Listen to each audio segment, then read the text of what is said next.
지난주에 우리가 영적으로 눈을 떠가는 어떤 한 사람에 대한 얘기를 좀 나눔을 좀 했잖아요. 말씀을 나누면서 또 일주일 동안 묵상을 하면서 정말 그런 생각이 좀 들었어요. 우리가 한 걸음씩 한 걸음씩 좀 예수님께로 나아가고 조금씩 영적인 눈을 떠가야 된다라고 좀 생각을 좀 정말 많이 했습니다. 보통 우리는 좀 급하잖아요. 그래서 한꺼번에 다 끝내고 싶어 해요. 예전에 그래서 많은 분들이 기도원에 가서 며칠 동안 금식하고 뭐 기도하면서 나 예수님 다 알았다 라고 생각하면서 한 번에 끝내기를 좀 원하기도 하고, 어떤 분들은 부흥에 참석해서 은혜 충만하게 받고 나 이제 끝냈어 라고 생각하는 경우도 있더라고요. 그러니까 우리가 좀 급하잖아요. 근데 예수님은 급하게 알아갈 수 있는 분이 아닙니다. 한 걸음씩 한 걸음씩 조금씩 알아가야 돼요. 요한복음에서 말하고 있는 것처럼 예수님은 어디서 오셨습니까? 그래서 이 땅에 태어나셨지만 사실은 예수님은 하늘에서 오셨다라고 증언하고 있어요. 무한한 세계에서 무한한 모습을 가지고 이 땅 가운데 예수님이 오신 거잖아요. 그 무한하신 분이라고 한다면 우리가 그분을 한 걸음에 한 번에 알 수 있겠습니까? 초월적인 세상에서, 무한한 세계에서 이 하늘의 교회, 진리가 있는 교회요, 완전한 자유가 실제적으로 이루어져 가고 있는 그 무한한 세계 속에 대한 이야기를 예수님이 이 땅 가운데 해 나가고 계신데, 우리가 그것을 한꺼번에 알아갈 수 있을 거라고 여러분 생각하십니까? 여러분, 가능하지 않아요. 하나님을 알아가는 방법은요, 아주 한 걸음씩 천천히 조금씩 알아가야 되는 거예요. 평생 동안 우리가 그것을 알아가야 되는 것이 바로 이 하늘의 이야기고 예수 그리스도에 대한 말씀인 겁니다. 보통 어떤 사람들은 신학교에서 열심히 공부하면 단기간에 알아가겠지. 절대 그렇지 않아요. 눈꽃만큼도 알지 못해요. 이 하나님 말씀은요, 예수 그리스도의 이야기는요, 하늘의 이야기는 평생토록 조금씩 우리가 완성해 나가면서 알아가야 되는 겁니다. 근데 또 우리가 그런 생각을 하잖아요. 너무도 몰라요. 맞아요. 그게 정상이에요. 우리가 너무도 몰라요. 그래서 우리는 이 말씀에 대해서 정말 항상 겸손한 태도를 가지고 있어야 돼요. 우리가 다 알았다고 생각하는 순간이요, 지금의 지식과 내가 지금 동안 교회에서 해왔던 경험이면 충분해라고 생각하는 순간이요, 더 이상 예수님을 알 필요가 없다라고 마음속에 생각하는 순간, 우리는 그 순간부터 진리로부터 멀어지게 돼 있어요. 그렇게 생각하는 순간부터 우리는 예수님과 멀어지게 돼 있어요. 그럴 수밖에 없어요. 사실 우리는 주변에 그렇게 예수님으로부터 멀어지는 사람들을 많이 보게 됩니다. 목회자들에게서도 많이 보게 돼요. 과거에만 머물러 앞으로 나가지 못하는 목회자들이 있어요. 10년 전이나 20년 전이나 똑같아요. 조금의 신학적 발전도 이루지 못하는 제자리에 서 있는 그런 분들이 많이 있어요. 과거의 이야기만 반복을 하죠. 사무엘 시대에 엘리 제사장이 눈이 어두워졌다라고 표현하는 것처럼 영적 눈이 어두워져가는 지도자들을 많이 보게 됩니다. 그런데 중요한 것은 그 영적 눈이 어두워져 가고 있는데 그것조차 깨닫지 못하고 살아가는 지도자들이 많아요. 목회자만을 말하는 것이 아니라 교회 직분을 가진 중직자들도 마찬가지입니다. 지도자들이 앞으로 나가지 못하면, 지도자들이 앞으로 발전하지 못하면 성도들이 앞으로 나갈 수가 없어요. 여러분, 당연한 것 아니겠습니까? 지도자들이 성장하는 것만큼 성도들이 성장할 수 있어요. 성도들이 성장하는 것만큼 교회가 성장해 나갈 수가 있어요. 앞으로 나가지 못하는 사람이요, 제자리에 머무르는 사람들이 가지고 있는 특징이 있습니다. 이 특징이 뭐냐면 과거의 이야기만 반복을 해요. 내가 옛날 어떤 일을 했었는데, 과거 속에 내가 어떻게 신앙생활을 열심히 했었는데, 과거의 이야기만 하는 특징을 가지고 있어요. 하지만 한 걸음 한 걸음 예수님을 알아가고 살아가는 사람들은 과거의 이야기를 얘기하지 않아요. 앞에 있는 표대를 향해서 내 앞에 일어날 일들에 대한 기대를 가지고 오늘 우리의 삶 속에 있는 예수 그리스도를 이야기하게 돼 있어요. 저는 우리 모두가 그래서 조금씩 영적 눈을 떠가야 된다고 생각을 해요. 조금씩 예수님께 더 가까이 가야 된다고 생각합니다. 제자리 여러분, 멈춰서지 마십시오. 이런 과거를 추억하지 마시고요. 우리 가운데 매일매일 우리 가운데 오시는 예수 그리스도를 만나시고 그 예수 그리스도와 더불어 영적인 눈을 뜨고 하나님 나라를 경험할 수 있는 축복이 좀 우리 모든 분들 가운데 함께 했으면 좋겠습니다. 그래서요. 과거의 이야기가 아니라 오늘과 미래의 얘기를 할 줄 알았으면 좋겠어요. 내 이야기가 아니라 예수 그리스도의 이야기를 할 줄 아는 우리가 되었으면 좋겠습니다. 우리 그렇게 할 수 있어요. 저는 우리 시온서 교회가 그렇게 할 수 있다고 생각합니다. 왜 그런지 아십니까? 제가 여러분들 가운데 있어서가 아니고요. 우리 가운데 선한 목자 되신 예수 그리스도가 우리 가운데 있기 때문에 그렇습니다. 예수 그리스도를 우리가 갈망하기 때문에 예수 그리스도의 말씀에 대한 사모함이 우리 가운데 있기 때문에 선한 목자 되신 예수 그리스도가 우리 가운데 거하실 수 있는 겁니다. 예수님도 마찬가지예요. 선한 목자 되신 예수님은 우리에게 그런 목자가 되어주기를 지금도 간절히 바라고 있습니다. 오늘 본문을 통해서 예수님이 이런 선언을 하고 있지 않습니까? 나는 선한 목자다라고 선언을 하고 있어요. 여러분들을 향해 던지는 예수님의 이야기예요. 예수님은요, 여러분 이름을 하나하나 불러가면서 나는 여러분의 선한 목자이다라고 예수님은 선언하고 있다라는 겁니다. 그것이 예수님 마음이었어요. 예수님은 우리의 선한 목자이십니다. 그렇기 때문에 그 누구를 의지하는 것이 아니라 오직 예수 그리스도를 의지하고 그냥 조금씩 한 걸음씩 앞으로 나아가기만 하면 됩니다. 그러면 예수 그리스도가 우리의 삶들을 인도해 주실 거고요. 그 인도하는 과정 가운데 하늘의 이야기요, 하나님 나라에 대한 이야기가 우리 삶 가운데 구체적으로 보여질 거라고 저는 믿습니다. 그런 삶들을 살아가시는 우리가 되어야 돼요. 어떻게 시작하면 될까요? 오늘 본문을 통해서 예수님이 하시는 목자와 양의 관계를 통해서 나와 예수님이 지금 어떤 관계를 이루고 있는지를 살펴봄을 통해서 우리는 시작할 수가 있어요. 예수님과 여러분은 지금 어떤 관계를 지금 이루고 있습니까? 우리 내면 속에 있는 솔직한 얘기를 끄집어서 여러분 한번 답변해 보십시오. 양과 목자는 어떤 관계를 이루고 있는지를 성경을 통해서 예수님이 얘기하고 있지 않습니까? 첫 번째요, 양은요 목자의 목소리를 알아듣고 목자를 따라 살아가게 돼 있어요. 너무도 중요한 이야기입니다. 목자와 양의 관계에 있어서 중요한 것은요, 양은요 목자의 목소리를 알아들을 수 있다라는 거예요. 예수님이 말씀하시는 그 목소리를 구별할 줄 아는 자가 바로 양의 관계인 겁니다. 요한복음 10장 3절과 4절 말씀 다시 한번 봐볼까요? 이렇게 얘기를 하고 있어요.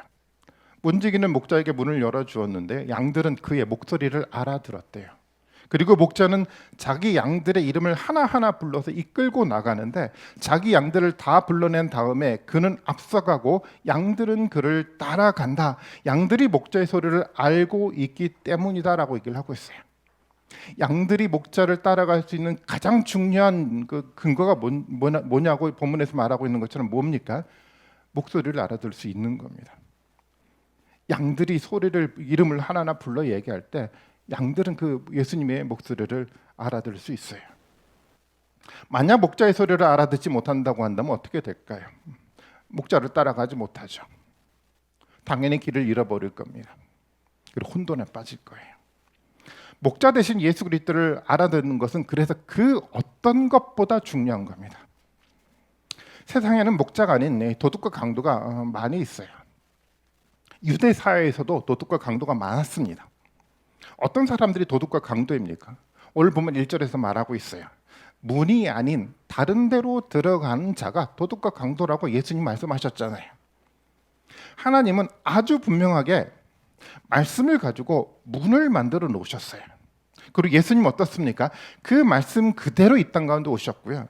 그 말씀 그대로 살아가셨고요. 그 말씀 그대로 양을 이끌어 가셨어요. 그래서 우리가 예수를 믿을 수 있지 않습니까? 철저하게 하나님이 만들어 놓은 문 속에서 예수님은 살아가셨잖아요.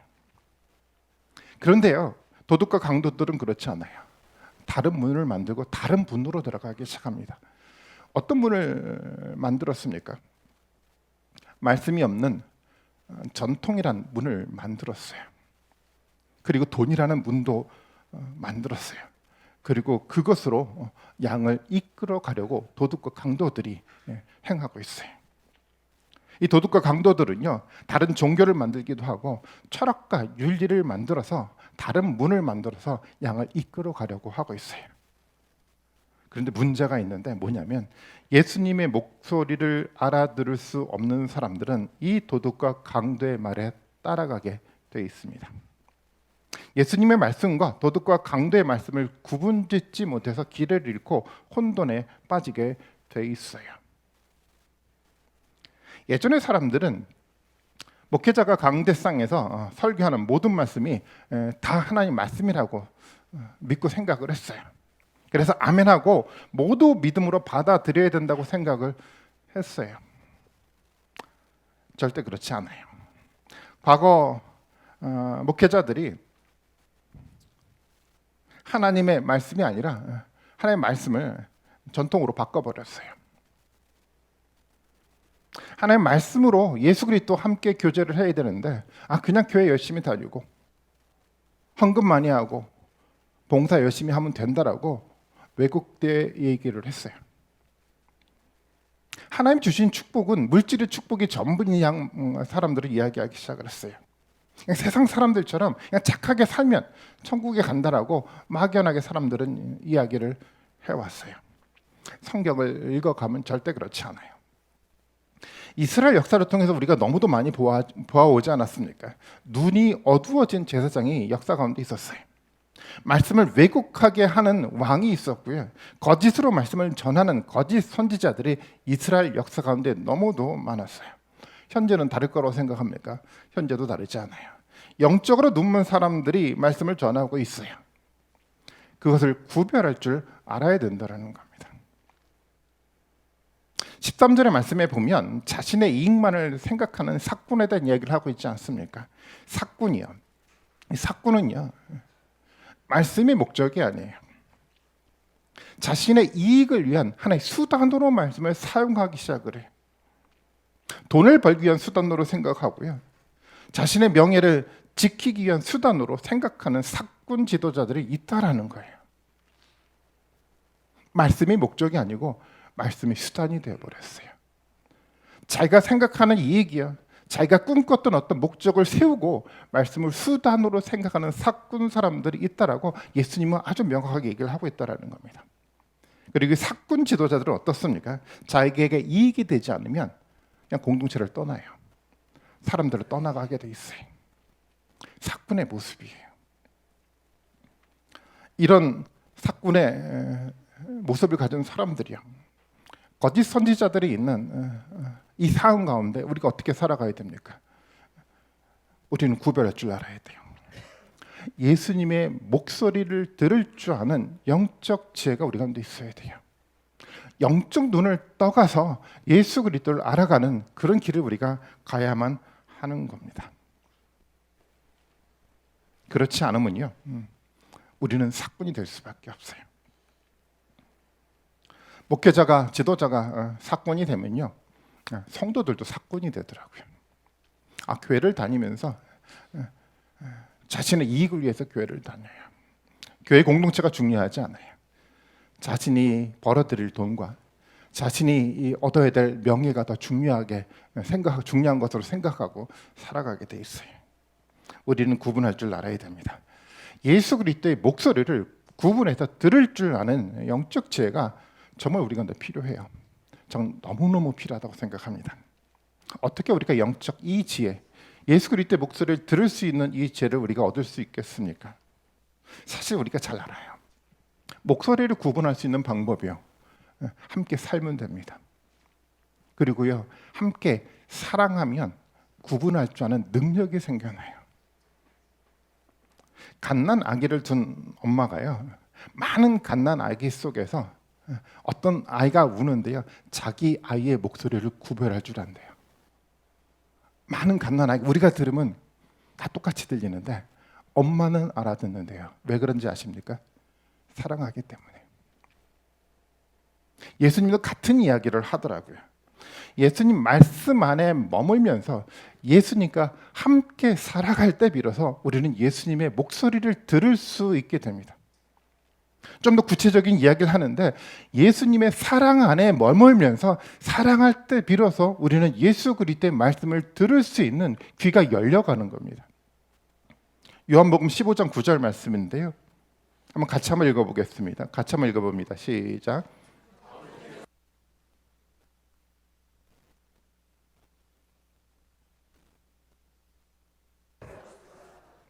나도 너희를 사랑하는데요. 예수님이 하시는 말씀이잖아요. 내 말씀 안에 머무는데 다른 표현을 한다고 한다면 내 사랑 안에 머물러 있어야 된다고 얘기를 하고 있는 겁니다. 예수님이 하나님의 사랑으로 우리를 사랑하셨어요. 그 사랑의 관계 속에 우리가 머물러 있어야 되지만 예수 그리스도의 목소리를 들을 수 있는 영적인 힘이 우리 가운데 생겨나는 겁니다. 그리고 예수님은 다음 이야기를 하고 있는데요. 예수님의 사랑 안에 머문다라는 것은 성도와 함께 사랑의 교제를 나눈다는 것과 동일한 의미라는 거잖아요. 요한복음 15장 12절 말씀도 볼까요? 이렇게 표현하고 있습니다. 내 계명은 이거래요. 뭐라고 얘기합니까? 내가 너희를 사랑한 것 같이 너희도 서로 사랑하라고요. 너무도 잘하는 말씀이잖아요. 이게 본질이고 이게 핵심인 겁니다. 신앙이라는 것은 다른 것을 말하는 것이 아니라 예수 그리스도의 말씀을 듣는 거잖아요. 예수 그리스도의 목소리를 구별할 줄 아는 겁니다. 예수 그리스도의 목소리를 구별할 줄은 길은요. 예수 그리스도와 더불어 살아가는 거고요. 예수 그리스도의 사랑 안에 머무는 거고요. 그리고 성도와 성도들끼리 서로 간에 사랑의 교제를 나눠갈 때 이 길이 열려져 가는 겁니다. 여러분 이게 본질인 거예요.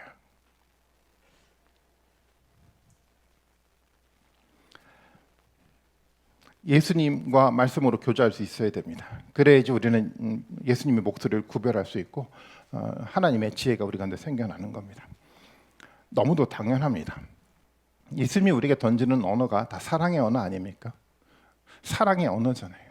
근데 사랑하지 않고 예수님의 목소리를 구별한다는 건 말이 되지 않아요. 세상의 언어는 어떤 언어인지 아십니까? 세상의 언어는 굉장히 파괴적이에요. 세상의 언어는 탐내는 용어를 세상의 언어를 사용하고 있어요. 죽이기 위한 언어였어요.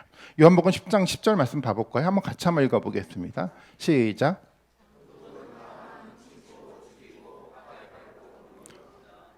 도둑이요. 세상에 가지고 있는 특징이 있어요. 어떤 언어를 사용하는지 아십니까? 파괴적이에요. 탐내려고 해요. 죽이기 위한 언어를 사용을 하고 있어요. 이 세상의 언어 방식으로 생각하고 사고하고 마음을 품고 말하고 살아가는 사람은 예수님의 이 사랑의 언어를 알아들을 수가 없는 겁니다.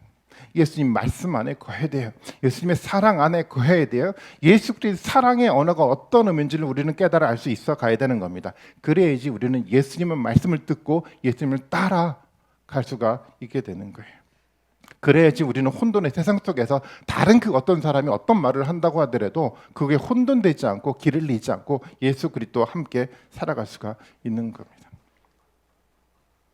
어떤 사람들은 이렇게 이야기할 수 있어요. 나는 굉장히 오랜 동안 교회를 다녔고 신앙생활을 해왔는데 왜 예수님 말씀이 들리지 않지? 예수님은 말씀하고 있는 이 하늘의 나라가 왜 나 가운데 소망으로 다가오지 않지? 라고 생각할 수 있어요. 여러분 이유가 뭔지 아십니까? 말씀 안에 거하지 않았거든요. 말씀을 가지고 살아가지 않았거든요. 예수 그리스도 말씀대로 서로 사랑하지 않았거든요.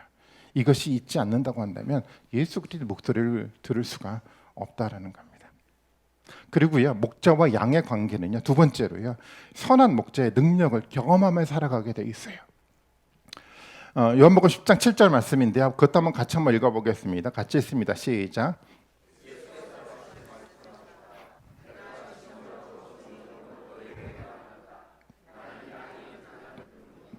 예, 여기서 예수님은 이런 표현을 합니다. 나는 양의 문이라고 표현을 해요. 선한 목자라고 표현하셨던 예수님이 이제는 문이라고 표현을 합니다. 아니 목자면서 또 문이래요. 과거 근동 지역의 그 목자들은 그렇게 했대요. 낮에는 양을 이끌어가는 목자 역할을 하지만 밤에는 문에 누워서 양들을 지키는 역할을 했대요. 목자는 두 가지 역할을 합니다. 이끌어가는 역할을 하고요. 양들을 지키는 역할을 해요. 어떤 외부의 도전과 침범에 이 양들을 보호하기 위해서 자기 목숨을 바쳐 지키는 역할을 목자가 하고 있다라는 거예요. 10장 9절의 말씀에 보면 이렇게 표현을 합니다. 나는 문이다라고 표현을 해요. 누군지 나를 통해서 들어오면 구원을 얻고 드나들면서 꼴을 얻을 것이다라고 얘기를 하고 있어요. 예수 그리스도는 문이래요. 이 안에 있는 사람들에게 어떤 경험이 됩니까? 구원의 능력을 경험하는 축복이 그 가운데 주어지더라는 거예요. 예수 안에서 구원의 능력을 경험해요. 실제로 양은요, 선한 목자를 통해서 구원의 능력을 경험합니다. 다윗의 이야기를 통해서도 우리가 좀 어느 정도 힌트를 얻을 수 있어요. 다윗이 그런 얘기를 하고 있지 않습니까?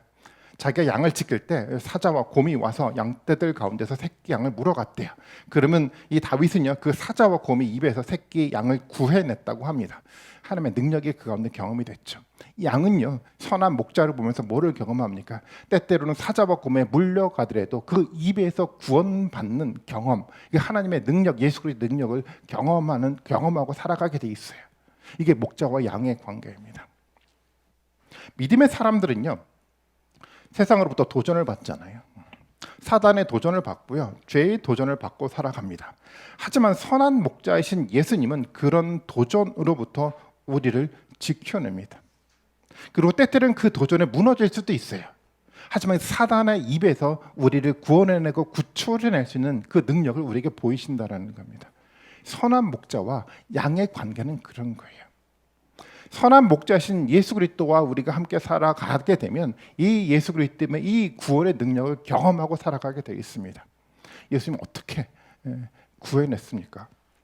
요한복음 10장 11절인데요. 너무도 중요한 말씀인데 같이 한번 읽어보겠습니다. 시작.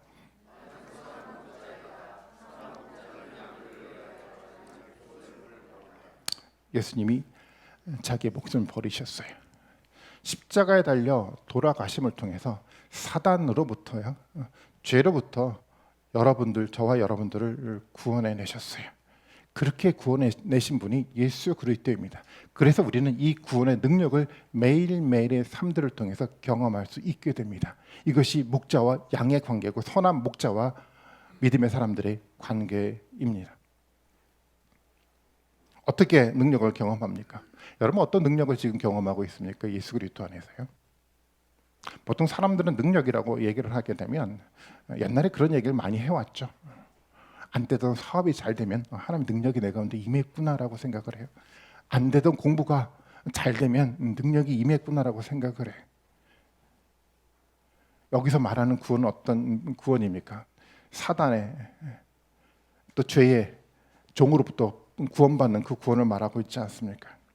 내 가운데 내 마음에는 이런 마음이 있었어요. 죄를 짓고 싶은 욕망이 내 안에 가득했었습니다. 근데 어느 순간 예수님 말씀이 우리 마음에 딱 떨어지고 나니까 이 죄의 욕망이 하나님의 말씀이 이 죄의 욕망을 이겨나가는 경험을 하게 되더라는 거예요. 여러분 그런 능력 경험해 보셨습니까? 죄를 짓고 싶은 마음이 너무 많았는데 어느 순간인가 하나님 말씀이 내 가운데 들어오기 시작을 했어요. 그리고 이 죄의 욕망을 조금씩 이겨나가는 능력이 우리 가운데 경험되지 않습니까? 목자와 양의 관계는 그런 거예요. 예전에는 미움과 분노의 마음이 가득했어요. 미움과 분노의 마음이 나를 지배했어요. 우리 언어가 파괴적으로 막 변해가기 시작을 했어요. 그런데 어느 순간 하나님 말씀이 우리 가운데 들어오니까 하나님의 사랑이 이 분노와 미움의 마음을 이겨나가기 시작을 하더라는 겁니다. 이것이 능력인 거예요. 이 능력은 어떤 능력인지 여러분 아십니까? 사단으로부터 해방되는 능력이잖아요. 죄로부터 구원받는 그 능력을 경험하는 겁니다. 이 능력은 어떤 경험인지 아십니까? 바로 하나님 나라로 나아가는 복음의 참된 능력이 이 능력이라는 겁니다. 이것이 진짜 능력 아닐까요? 선한 목자와 양의 관계가 그래요. 우리와 예수님의 관계는 그런 겁니다. 예수 그리스도의 목소리를 알아듣고 예수 그리스도와 더불어 살아가다 보면 우리 삶 속에서 일어나는 예수 그리스도의 복음의 능력이 우리 가운데 경험될 수 있어요. 이 능력을 여러분 경험하셔야만 합니다. 내가 변화가야 돼요. 시간이 지나가면 지나갈수록 과거의 내가 아니라 미래의 나의 모습으로 변화갈 수 있는 모습이 우리 가운데 있어 가야 돼요. 이제는 내가 아니라 예수 그리스도가 내 마음 가운데 거주하는 그런 변화를 우리는 경험해 나가야 돼요. 내 생각과 내 마음이 아니라 예수 그리스도의 생각이 조금씩 내 마음 가운데 들어와서 나를 지배하는 경험을 우리가 해 나가야 돼요. 그것이 목자와 양의 관계입니다. 저는 우리가 이 능력을 경험하고 살아가야 된다고 생각을 해요. 그리고 이 능력을 성도와 성도들끼리 서로 나눔할 수 있어야 된다고 생각을 해요. 저는 그것이 교회고, 저는 그것이 예배라고 생각을 해요. 예수 그리스도를 경험하고 예수님의 말씀을 통해서 복음의 능력이 경험되고, 복음의 능력을 저와 여러분 또 성도와 성도들끼리 서로 사랑하면서 나눠갈 때, 그것이 하나님이 기뻐하시는 교회, 그것이 하나님 받으시는 진정한 예배가 되는 겁니다. 그리고요, 세 번째로요, 목자와 양은요 같은 꿈을 꾸게 돼 있어요. 예수님이 자신의 미래에 가져야 될 꿈을 얘기를 하고 있어요. 요한복음 10장 16절의 말씀인데요, 이렇게 얘기를 하고 있습니다. 나에게는 이 우리에 속하지 않은 다른 양들이 있다.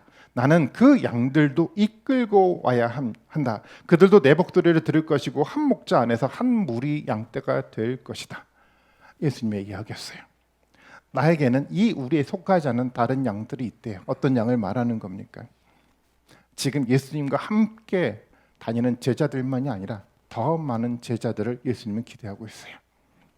예수님 이스라엘 땅만이 아니라 이방 세계 가운데서도 양들을 찾아 모으기를 원하는 꿈을 가지고 있어요. 목자와 양은요, 이 꿈을 같이 나눌 줄 아는 관계를 형성을 합니다. 예수님이 미래에 대한 계획과 꿈을 가지고 있지 않습니까? 그 사도들은, 제자들은 이 꿈을 나누기 시작을 해요. 베드로도 마찬가지였어요.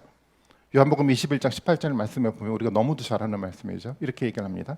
내가 진정으로 내게 말하는데, 젊어서는 내가 스스로 띠뛰고 내가 가고 싶은 곳으로 다녔지만 내가 늙어서는 남들이 내 팔을 벌릴 것이고 너를 묶어서 내가 바라지 않는 곳으로 너를 끌고 갈 것이다.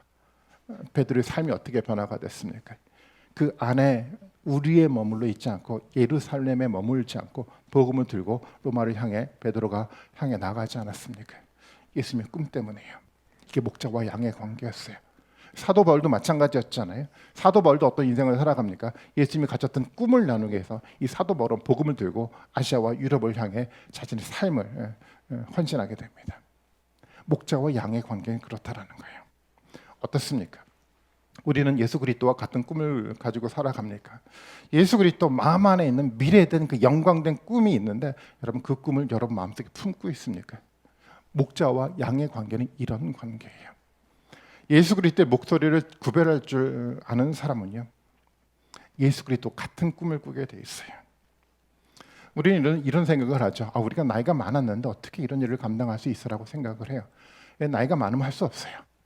근데 이 나이는요, 마음의 나이입니다. 마음의 나이가 늙으면요, 아무것도 하지 못합니다. 하지만 우리가 육체적인 나이가 많이 들었다고 하더라도 마음의 나이가 젊으면 예수님의 꿈을 같이 꾸고 실현해 나갈 수가 있어요. 여러분 마음의 나이가 여러분 젊지 않습니까? 젊어 보여요. 할 수 있습니다. 충분하게 우리는 더 감당할 수 있어요. 베드로에게 말했던 것처럼 젊었을 때는 우리가 해야 될 게 너무도 많아요. 너무 분주했어요. 하지만 나이가 많으니까 예수님을 정말 깊이 있게 알아가게 됐어요. 많은 인간관계를 만들어 갔어요. 그 가운데 예수의 말씀을 들고 전할 수 있는 길이 오히려 더 많이 생겨나지 않았습니까? 나이가 되니까, 마음의 나이가 점점점 예수 그리스도와 함께 젊어지니까 감당할 수 있게 되더라는 겁니다. 저는 우리가 충분하게 할 수 있다고 생각합니다. 저는 지금이 우리의 최적기라고 생각을 해요. 예수 그리스도와 함께 꿈을 나누시는 여러분들이 되셨으면 좋겠습니다. 이게 목자와 양의 관계예요. 목자와 양의 관계로 살아가다 보면요, 한 걸음씩 나아가면 예수님이 약속한 그 약속의 그 나라요, 약속한 말씀이 우리 가운데 실현되는 놀라운 축복을 경험하게 되어 있습니다. 저는 이 오늘 본문의 이야기를 어떤 목자와 양의 관계라는 주제를 설정을 하고 말씀을 나눴는데요, 원래 처음에 계획한 건 아니었어요. 원래 사실은 이 본문을 쭉 읽어 내려가다 보면 이 요한복음 10장에서 하고자 하는 굉장히 중요한 주제가 어떤 주제냐면, 과연 예수 그리스도가 하늘에서 오신 하나님의 아들인가 하는 질문에 대한 답을 내려고 이 본문을 기록을 하고 있어요. 그거는 뭐 앞장에서도 뒷장에서도 계속해서 반복해 나가는 이야기이긴 하지만, 사람들은 예수 그리스도를 알아보지 못했어요. 하늘에서 왔다고 했는데도 불구하고 도대체 이야기를 알아듣지 못해요. 분별하지 못해요. 그래서 예수 그리스도를 거부하지 않습니까? 이 속에서 예수 그리스도는 자신의 이야기를 통해서 내가 정말 하늘에서 왔다는 것을 증명해내고 있습니다. 어떻게 증명해내가고 있습니까? 첫 번째요. 하늘의 소리를 들으시는 사람들이 모여져 가고 있다는 것을 통해서 증명해 나가고 있어요. 여러분 그렇지 않습니까? 예수님이 이해할 수 없는 이야기를 사람들에게 던졌어요. 하늘의 이야기를 막 던지고 있는데요. 근데 그 소리를 들을 줄 아는 사람들이 모이기 시작했어요. 들을 줄 아는 사람들이 모여서 교회 공동체를 만들어 가더라는 겁니다. 여러분 이게 좀 말이 됩니까? 말도 되지 않아 보이는 그 예수 그리스도 이야기를 정말 믿고 그 소리를 구별하고 그래서 믿음의 공동체를 만들어가는 그 공동체가 세워져 가기 시작하더라는 거예요. 뭐를 증명하는 겁니까? 예수 그리스도의 말씀이 살아있다는 것을 증명하는 거잖아요. 두 번째 뭐로 증명을 합니까? 예수님은 십자가와 부활로 자신의 능력을 보이면서 자신을 증명해내지 않았습니까? 양을 위해서 자신의 생명을 던졌어요. 십자가를 통해서 모든 죄의 문제를 해결을 하셨어요. 부활을 통해서 참된 승리를 우리에게 보여주셨어요. 사람들의 눈앞에서 예수님 승천하셔서 하늘로 올라가셨다라고 이야기를 하고 있어요. 그것을 통해서 예수님 다시 한번 증명해내지 않습니까? 사람들은 실패했다고 생각했겠죠. 십자가에 죽으셨으니까 예수님은 실패했어라고 사람들은 얘기했을 거예요. 그런데 예수님 그 실패했다는 그 소리 가운데 아주 당당하게 부활하셔서 승천하시면서 내가 실패한 것이 아니라 참된 승리를 너에게 보여주고 있다라고 예수님은 보여주신 겁니다. 이것을 통해서 또 증명해내지 않습니까? 세 번째요. 예수님은요 온 세상에 나가 양을 예수님의 우리 안에 채우겠다는 꿈을 실질적으로 실현하면서 자신의 어떤 모습을 증명해내셨습니다. 저는 이 증명은 당시에 있었던 베드로와 사도 바울보다 우리가 더욱더 분명하게 알 수 있다라고 생각을 해요. 그렇지 않습니까? 예수님이 가졌던 이 꿈이요. 조그만 예루살렘에서 시작됐던 이 복음의 그 이야기가요. 예수님이 가졌던 꿈처럼 세계 만방 가운데 전해져서 많은 사람들이 이 공동체, 이 우리 안에 몰려드는 이 꿈들을 우리는 실제로 눈으로 보고 있지 않습니까? 실제로 그래요. 예수님이 꾸었던 꿈처럼 예수님의 말씀은 21세기를 살아가는 이 한국 땅에 있는 여러분 가운데서도 뿌리를 내려서 교회 공동체로 세워가는 놀라운 역사를 만들어갔어요. 뭐를 증명해내는 거죠? 예수님이 꾸었던 꿈이 하나도 틀림없이 우리 가운데 명확하게 실현돼가고 있다는 것을 보여주고 있는 겁니다. 끊임없이 요한복음은 얘기를 해나가고 있어요. 정말 예수님이 하늘에서 오신 하나님의 아들인가는 질문을 던지면서 답을 해나가고 있어요. 여러 가지 많은 이 이야기들을 통해서 분명하게 증명해내가고 있습니다. 예수님은 어디서 오셨습니까? 하늘에서 오셨어요. 하늘의 이야기를 가지고 오셨습니다. 천상의 교회를 이 땅 가운데 실현하기 위해서 이 땅 가운데 오셨어요. 우리는요 그것을 나누기 위해서 이곳 가운데 존재하는 거예요. 그것을 꿈꾸면서 함께 살아가기 위해서 우리 가운데 이곳 가운데 있는 겁니다. 예수 그리스도가 정말 하늘에서 오셨던 하나님의 아들이라고 한다면 예수님이 말씀하셨던 그 모든 삶에 대한 역사는 우리 앞에 이루어져 갈 겁니다. 여러분 삶들 앞에 그 꿈들은 펼쳐져 갈 겁니다. 예수님의 약속이었어요. 저는 이 약속을 여러분 꿈꾸고 목도하고 경험하고 살아가는 우리 모든 분들이 되셨으면 좋겠습니다. 전에도 말씀을 드렸던 것처럼 세상 사람들보다 조금 더 착하게 살고 세상 사람들보다 조금 부유하게 살고 세상 사람들보다 조금 더 명예를 가지고 조금 더 인정받고 살아가는 그 삶이 아니라 하늘의 삶을 경험하고 하나님으로부터 인정받는 궁극의 축복을 다 받아 누리셨으면 좋겠어요. 복음의 본질 안으로 우리가 들어가길 좀 원합니다. 우리에게 성경을 통해서 예수님이 하시는 이야기는 다른 것에 있지 않아요. 예수님의 말씀을 들어야 돼요. 이 말씀 속에 영적 교제를 예수 그리스도와 더불어 만들어 가야 돼요. 그것을 통해서 만들어져가는 예수 그리스도의 꿈을 함께 꾸어 가야 되는 겁니다. 이것이 본질이에요. 저는 왜곡된 이야기에 우리 마음들이 흔들리지 않았으면 좋겠어요. 저의 얘기가 아니라 누구의 얘기가 아니라 예수 그리스도의 이야기를 온전히 들을 수 있는 우리가 되었으면 좋겠습니다. 그 이야기를 통해서 예수님이 우리에게 여러분들에게 약속했던 모든 약속이 하나도 흐트러짐 없이 모두가 성취되는 놀라운 축복 역사가 저와 여러분 우리 시온서 교회 공동체 가운데 함께하기를 주님의 이름으로 축원드리겠습니다.